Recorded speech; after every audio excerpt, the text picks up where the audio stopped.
Hello dear students, आज का हमारा टॉपिक है कि इमेज की वेलोसिटी कैसे हम निकाल सकते हैं अगर हमारे पास एक प्लेन मिरर हो और इसमें हम डिफरेंट केसेस पढ़ेंगे। तो ये जो हमारा टॉपिक है एक इंपॉर्टेंट टॉपिक होता है रिगार्डिंग योर कॉम्पिटिटिव एग्जाम्स। सो देखते हैं, हम प्लेन मिरर के केस में पढ़ रहे हैं, नेक्स्ट लेक्चर में हम पढ़ेंगे स्फेरिकल मिरर के केस में। तो देखिए यहां पे मैंने लिखा है कि VO से मैं डिनोट कर रहा हूं velocity of object with respect to ground, और VI से डिनोट कर रहा हूं velocity of image with respect to ground. तो हमारा पहला केस है कि अगर mirror is fixed and object is moving. अब सपोज हमारे पास ये प्लेन मिरर है, ये प्लेन मिरर रख दिया मैंने, ये इसका शाइनी सरफेस है, ये पॉलिश एरिया है। तो ऑब्जेक्ट यहां पर है और ये किसी वेलोसिटी से मूव कर रहा है। इसकी वेलोसिटी मैंने VO बोली, ये VO वेलोसिटी से मिरर की तरफ मूव कर रहा है। तो ऑब्जेक्ट, आपको अच्छे से पता है कि ऑब्जेक्ट अगर मिरर की तरफ मूव कर रहा है तो इमेज मिरर ऑब्जेक्ट की तरफ मूव करेगी, ऐसे ऐसे मूव करेंगे। इन दोनों में क्या रिलेशन आता है ये आप इजीली इमेजिन कर सकते हैं कि अगर ऑब्जेक्ट जो है इधर जा रहा है तो इमेज इधर आ रही होगी, यानी कि इसकी डायरेक्शन इसके डायरेक्शन की क्या होगी, ऑपोजिट होगी। तो ये एक सिंपल सा केस था जब आपके पास मिरर तो फिक्स हो लेकिन ऑब्जेक्ट मूव कर रहा हो मिरर की तरफ। तो इमेज ऐसे मूव कर रही होगी, क्योंकि ये वेक्टर, आप वेलोसिटी बात कर रहे हो तो वेलोसिटी वेक्टर क्वांटिटी होती है। ये दोनों मैग्नीट्यूड में तो बराबर होंगे, लेकिन ऑब्जेक्ट का डिस्टेंस, ऑब्जेक्ट इस तरफ मूव कर रहा होगा, इमेज इस तरफ मूव कर रही होगी। ये पॉजिटिव एक्स एक्सिस है, नेगेटिव एक्स एक्सिस में मूव कर रहा होगा। इस वजह से हम यहां पे माइनस का साइन लगा रहे हैं। ये तो था पहला केस। दूसरा केस आता है इसका कि अगर object is fixed and mirror is moving. यहां पे मिरर फिक्स था, ऑब्जेक्ट मूव कर रहा था। अब है object is fixed and mirror is moving. देखो ये इनिशियल पोजीशन है मिरर की, दिस इज इनिशियल पोजीशन, और ये ऑब्जेक्ट से कितनी दूरी पर है, d डिस्टेंस पर है। ये d डिस्टेंस पर है मिरर, यहां से ऑब्जेक्ट से, ठीक है। ऑब्जेक्ट फिक्स है, मिरर मूव कर रहा है, यानी कि ये इस तरफ मूव कर रहा है, मिरर इस तरफ। जब ये यहां पे था ऑब्जेक्ट से मिरर, तो इमेज यहां पे थी इससे, ठीक है। इमेज का डिस्टेंस ये हो गया, जितने डिस्टेंस पे उतने डिस्टेंस पे इमेज। थोड़ा सा और पीछे बना देता हूं, यहां पे हो गई इमेज, ठीक है। अब हुआ क्या, यानी कि ऑब्जेक्ट और इमेज के बीच की दूरी 2D होगी। कैसे, ये D है, ये D है, तो ऑब्जेक्ट और इमेज के बीच की दूरी कितनी है, 2D। तो ये मैंने लिखा initially object and image are at 2D distance apart. अब जब हमारे पास यहां पे हम मिरर को मूव करते हैं, यानी कि मिरर यहां से यहां आया, कितने डिस्टेंस चला ये x। तो अब ये मिरर यहां पे आ गया फाइनली, इनिशियली यहां पे था, फाइनली यहां पे x डिस्टेंस मूव किया। तो ये डिस्टेंस कितना हो गया ऑब्जेक्ट और मिरर का। अब जब ये मिरर चल रहा है, मिरर चल रहा है, उसने t टाइम में सपोज x की दूरी कवर करी, तो कितना वेलोसिटी क्या हो गई मिरर की, x/t, ठीक है, इस तरफ नेगेटिव x की तरफ। तो अब इस इंस्टेंट पे ऑब्जेक्ट और मिरर के बीच की दूरी कितनी है, d-x। तो यहां से लेके यहां तक अब इमेज भी इधर मूव कर रही होगी, ऑब्वियस सी बात है इधर मूव कर रही होगी। तो इमेज और ऑब्जेक्ट, पहले इमेज ये थी, अब इमेज यहां पे आ गई है, तो इमेज और ऑब्जेक्ट के बीच की दूरी अब क्या हो गई, 2D-2x। ऑब्वियस सी बात है, ये d-x है, यहां से भी d-x हो गया, तो 2D-2x, ठीक है।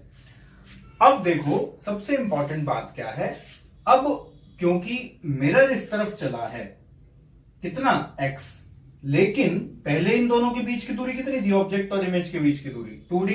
अब कितनी होगी, 2D-2x। तो इमेज कितनी चली, 2x। इमेज कितनी चली, 2x। तो इमेज का डिस्टेंस, ध्यान रखनी है मेरी बात, कि इमेज का डिस्टेंस मिरर के कंपैरेटिवली डबल है, तो इसकी वेलोसिटी भी मिरर के कंपैरेटिवली डबल हो जाएगी।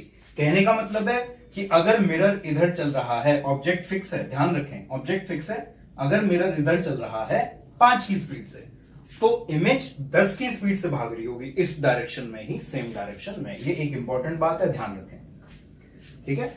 अगर ऑब्जेक्ट फिक्स है आपका, मिरर मूव कर रहा है, तो जो हमारे पास इमेज होती है वो मिरर की डायरेक्शन में ही जाती है, डबल की वेलोसिटी से मूव करती है, ठीक है। अब आता है केस थर्ड। केस थर्ड है object and mirror both are moving. अगर ये दोनों मूव कर रहे हैं, ये ऑब्जेक्ट है हमारे पास, ठीक है, और ये मिरर है, पहला केस हमने पढ़ा मिरर फिक्स ऑब्जेक्ट मूविंग, दूसरा केस पढ़ा ऑब्जेक्ट फिक्स मिरर मूविंग, तीसरा दोनों मूव कर रहे हैं। तो अगर ये मैंने थोड़ी सी एक इंक्लाइन डायरेक्शन ले ली ऑब्जेक्ट की और ये थीटा एंगल पे जा रहा है ऐसे एक्स एक्सिस के साथ, लेकिन मिरर जो है आपका, जो मिरर है वो एक्स नेगेटिव एक्स एक्सिस में ही जा रहा है v की वेलोसिटी से, ठीक है, नेगेटिव एक्स एक्सिस में। अब देखो इसका रिजल्ट मैंने डायरेक्टली लिखा है, ये बहुत सिंपल सा है, मैं आपको समझा देता हूं क्या रिजल्ट है ये। अब ये दोनों चीजें मूव कर रही हैं। अगर हमारे पास, अगर आप ऑब्जेक्ट की वेलोसिटी देखें एक्स डायरेक्शन में, ऑब्जेक्ट इधर जा रहा होगा u cos थीटा से, एक्स डायरेक्शन में इस तरफ जा रहा होगा u cos थीटा से, तो मैंने आपको यहां बताया कि इमेज यहां आ रही होगी माइनस u cos थीटा से, तो माइनस u cos थीटा से इमेज यहां आ रही है। एक वेलोसिटी तो इसकी x के अलोंग ये होगी, नेगेटिव x के अलोंग। अब क्योंकि आपके पास ये मिरर भी मूव कर रहा है, तो मिरर कितनी वेलोसिटी से मूव कर रहा है v, तो इमेज की वेलोसिटी क्या होगी डबल इससे, और किधर, सेम डायरेक्शन में इधर। एक तो वेलोसिटी ये हुई माइनस यू cos थीटा इधर, क्योंकि ऑब्जेक्ट इधर मूव कर रहा था, इमेज इधर मूव करेगी, और ये वाली वेलोसिटी हुई मिरर के मूव करने की वजह से इधर, ठीक है, कितनी -2v, तो माइनस ये बाहर निकाल दिया मैंने, और क्योंकि एक्स एक्सिस के अलोंग था तो आई कैप।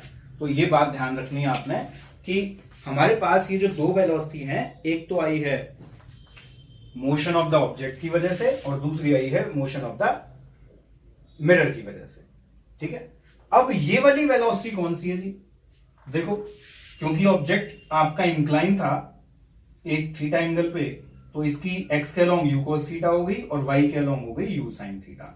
अब हमेशा बात ये वाली ध्यान रखें कि जो वेलोसिटी होती है component parallel to mirror do not change, यानी कि वेलोसिटी का component parallel to mirror, mirror ऐसे रखा हुआ है, ठीक है, और अगर ऑब्जेक्ट ऐसे चल रहा है तो इमेज भी ऐसे ही चलती है, यानी कि ये कंपोनेंट सेम रहता है, parallel to the mirror change नहीं होता। तो इसका यू sin थीटा था तो इसका भी क्या होगा यू sin थीटा, क्योंकि वाई एक्सिस में है तो जे कैप, ठीक है। तो होपफुली आपको ये तीनों केसेस समझ में आ गए होंगे, सिंपल सिंपल से केसेस हैं। यहां पे ये इन दोनों का मिक्सचर है, थर्ड केस कि भाई ऑब्जेक्ट भी मूव कर रहा है, इमेज भी मूव कर रही है, ऑब्जेक्ट इधर मूव कर रहा है, इमेज इधर मूव कर रही है, सेम वेलोसिटी से, मैग्नीट्यूड सेम है, मिरर इधर मूव कर रहा है, इमेज इधर मूव कर रही है, लेकिन डबल ऑफ वेलोसिटी से, मिरर की वेलोसिटी से डबल, ठीक है। तो एक्स एक्सिस में इसके पास दो वेलोसिटी आ जाती है, तो वो दोनों हमने ऐड कर दी। अब इसका हम एक एग्जांपल ले लेते हैं, इसमें सारे केसेस आ जाते हैं आपके पास। देखो ये कहता है ऑब्जेक्ट ये 60 डिग्री का एंगल है, 10 मीटर पर सेकंड से मूव कर रहा है, इधर इंक्लाइन एंगल ले रखा है हमने एक्स एक्सिस के साथ, और ये मिरर भी एक इंक्लाइन एंगल ले रखा है हमने 30 डिग्री का, 5 मीटर पर सेकंड। अब along x axis, along x axis ये वाली वेलोसिटी है due to object motion, object की वजह से, ऑब्जेक्ट की वेलोसिटी से, ये इधर जा रहा है, ये इधर आएगी, ठीक है। इमेज कहां आएगी, इधर, इमेज इधर चल रही होगी, ठीक है, इधर, यानी कि इमेज की ओवरऑल तो ऐसे चल रही होगी इमेज भी। तो ये तो हो गई इसकी वजह से, इसके एक्स कंपोनेंट की वजह से, और ये वाली देखो डबल मिरर की, मिरर इस तरफ कितनी वेलोसिटी से चल रहा है एक्स के अलोंग, मिरर एक्स के अलोंग चल रहा है 5 cos 30 से एक्स के अलोंग, तो ऑब्जेक्ट एक्स के, इमेज एक्स के अलोंग कितनी वेलोसिटी से चल रही होगी, इसकी डबल से, तो डबल, ठीक है। तो ये हम एक्स के अलोंग बात कर रहे हैं अभी, along x direction velocity of image क्या होगी, ये वाला, ये इधर चल रहा है, ये वाला कंपोनेंट किस वजह से आया है, ऑब्जेक्ट इधर चल रहा है, इमेज इधर चलेगी, ये वाला कंपोनेंट किस वजह से आया है, मिरर ऐसे चल रहा है, इसका ये कंपोनेंट इधर होगा तो इसकी डबल वेलोसिटी से चलेगी, तो ये डबल वेलोसिटी से, ठीक है। तो ये एक्स का रिजल्ट आ जाता है। वाई का रिजल्ट देखो, वाई के रिजल्ट में मिरर की वेलोसिटी वाई डायरेक्शन में अगर है तो ये इमेज की वेलोसिटी पे कोई फर्क नहीं डालती। कहने का मतलब है कि अगर आपका मिरर ऐसे चल रहा है ऐसे, और यहां पे एक ऑब्जेक्ट रखा था और ये इमेज है, तो इसकी वेलोसिटी पे थोड़ी ना कोई फर्क पड़ेगा, चलेगा ही नहीं। तो मिरर की अगर वाई डायरेक्शन में वेलोसिटी है तो इससे इस पे कोई फर्क नहीं पड़ता। मिरर की एक्स डायरेक्शन की वेलोसिटी ही ऑब्जेक्ट की वेलोसिटी को इफेक्ट करती है, मिरर की वाई डायरेक्शन की वेलोसिटी का कोई लेना देना नहीं होता। अब ऑब्जेक्ट की वाई डायरेक्शन में कितनी वेलोसिटी है, 10 sin 60, तो 10 sin 60 की वैल्यू पुट कर दी, तो इमेज भी 10 sin 60 से ही मूव कर रही होगी, तो ये इधर मूव कर रही है, ठीक है। ये तो आ गई एक्स डायरेक्शन वाली, ये और ये आ गई वाई डायरेक्शन वाली। ठीक है भाई, तो होपफुली ये टॉपिक आपको समझ में आ गया होगा। नेक्स्ट क्लास में हम पढ़ेंगे कर्व, जो कर्व मिरर होते हैं कन्वेक्स कनकेव, उनके केस में रिलेशन क्या आता है वेलोसिटी ऑफ ऑब्जेक्ट और वेलोसिटी ऑफ इमेज का। Thank you.